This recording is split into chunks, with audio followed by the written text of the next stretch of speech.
So what's it like kind of trying to bring something different to the fold with the Fatal Five and with Mano, and maybe somebody that hasn't been heard of a lot before? It's for lack of a better, it's just life changing. It's such a thrill. Somebody asked me earlier, have I seen the movie? And I was like, yeah, of course. We got sent a link before anybody else gets to see it, and you get to see the final project. I've done a whole bunch of like video games and like, really good characters with the cinematic parts and just characters doing the mocap and stuff like that, but not a lot of animation. So for me, this is a real treat to play like a quasi-iconic villain character in the DC universe, and then to just have someone say, what are you bringing to the table with it, Phil? And then it's like, well, I think he's this. What do you guys think? And they're like, that's spot on. Your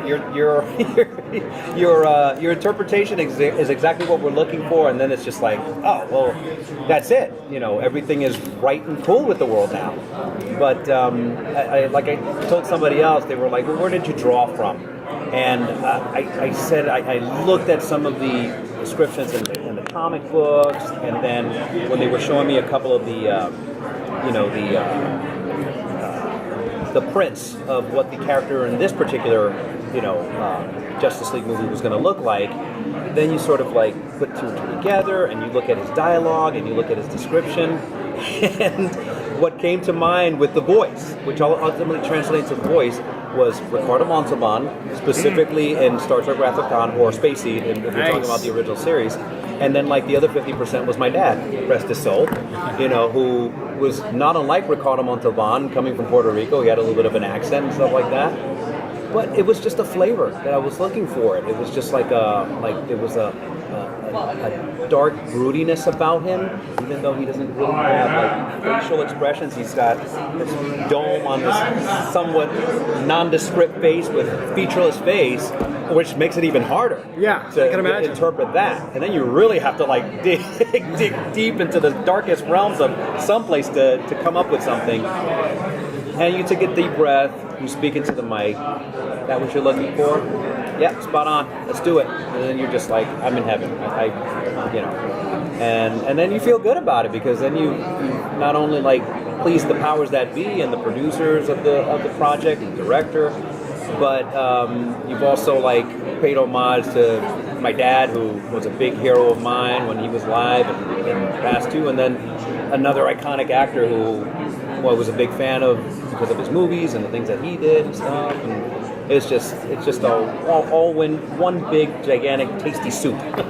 So not Fantasy Island, Montalban. I love Fantasy Island. I do too. Are you kidding me? I just like I grew That up was with menacing that. though. Yeah, exactly. It's like a big jump. A big jump from like the white suit with the black tie to like having like the body of Adonis and like the neck of like a turkey. Just like wow, this guy is like on top of it. So it's kind of nice to draw something like that. So there's a little bit of a debate based on something that another cast member may or may not have told us. Who is the leader of the Fatal Five? Oh, see, no, I can't tell you that. Because that's definitely a spoiler. Well, I'll leave it at this. Everyone's going to say that they're the leader, as is typical for villains. Especially like villain teams. It's like, no, I don't think so. I'm the leader. And it's why they ultimately end up losing, because they're fighting amongst themselves. So I'll leave it at that. What did you learn about the character while working on it? About Mano specifically? Oh, gosh. He's a man of few words, literally and figuratively, at least as it pertains to this particular project. Without giving too much away, I kind of like that my character has these kind of like stingery Arnold Schwarzenegger type one-liners, like Arnold Schwarzenegger would have like, no chance, and I'll be back, and all that stuff. He's got like those real zingery one-liners. Well, Mano is like not too dissimilar from that, so that's kind of fun. But he's a man of few words. Thinks he's getting the job done. Doesn't beat around the bush. Knows what the task at hand is and goes right to it. So yeah, sort of what I learned about it. Were you that familiar with him before you got the role? No, and I knew of Mano, and then when I found out that I was being considered for the role, and then ultimately, obviously, when I got it, that I was like, okay, yeah, I gotta do some studying on this. I'm very astute with the Marvel and DC universe as it pertains to comics. But that was one that I was like, okay, so wait, he does this, and then I had to really do some background work on it. So, yep, there was homework for me when I did that, and which even is a little bit like pleasantly a surprise when you're just like, you think the expert who's going to know everything about the character, front, head, and back, is going to get the role, and it's like, no, you're still creating something, even though there's detailed bios or description as to what he's all about. You still got to bring something unique to the table. So, but yeah, I had to do a lot of studying and find out what his powers were, what his origins were, and where he comes from, and all that stuff. I'm like, oh, okay, cool. Run with that. So, homework for Phil for sure. When you said he was a man of few words, did you feel like when you saw that you're like, okay, now I need to bring it for each and everything that I do? Did you kind of have a little bit of that pressure on you? Yeah.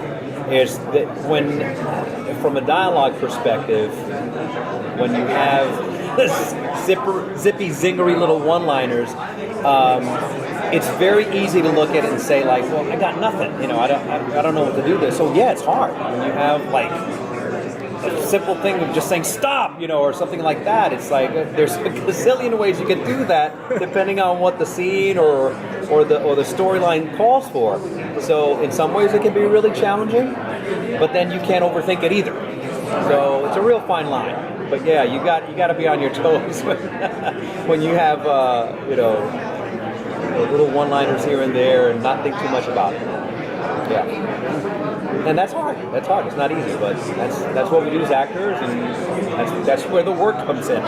You really got to think, and the good thing is when you're actually doing a recording session, you may or may not know this, but the director in the scene will have you do at the most 3, but it's typically like 2 takes of a line, and then they'll take the best A or B, sometimes C if they're like, okay, complete turnaround, let's do this version of line, and that'll be line C, and then that's what they do. So you do different versions of it, so you give them a variety, and then they decide at a later time when they're animating it and stuff like that, which one fits when they actually see the finished product and they've got actual animation on the screen, And then every once in a while, sometimes it's just completely wrong or whatever, for whatever reason, or they've changed something, and then, the actors get brought in back to the booth to do like a complete line change or a tweak or an adjustment, and that's very common too. And then you have to do more thinking. It's like, didn't we just do like two or 3 versions of this? What more do you need? It's like, changing the scene, Phil. Okay, let's do it. The first take or two, is it usually what you're bringing to it, or is it based on their direction, and then they let you have a take, or a little bit of both? Switch? A little bit of both. Sometimes they just, and they just. The good thing about creative teams, with animation in particular, is that they're very. Most of the time, they like to trust their actors. Actors who know they've done this sort of stuff before, and they'll chime in if they're just like, I got another take on it, try this. But it's always like a collaboration of sorts, And then there's stuff that's very specific with regard to how it needs to be said.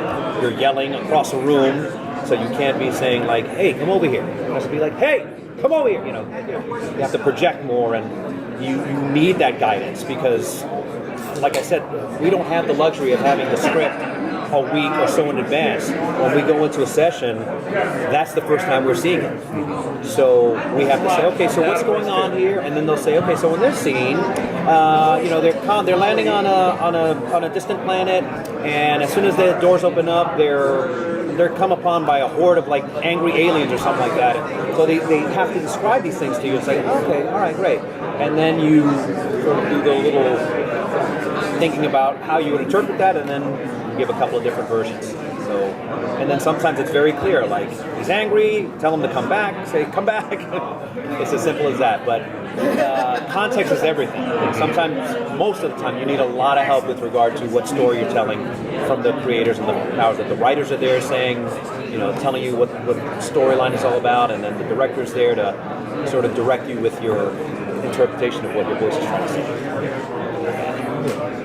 Is there a specific clash that Mano has with a hero in this movie that you're super excited for people to see? Yeah. I'm not going to tell you about it, though, because that's another spoiler. There it That's is. where I have to take him away. Thank you. Thanks, guys. I appreciate it.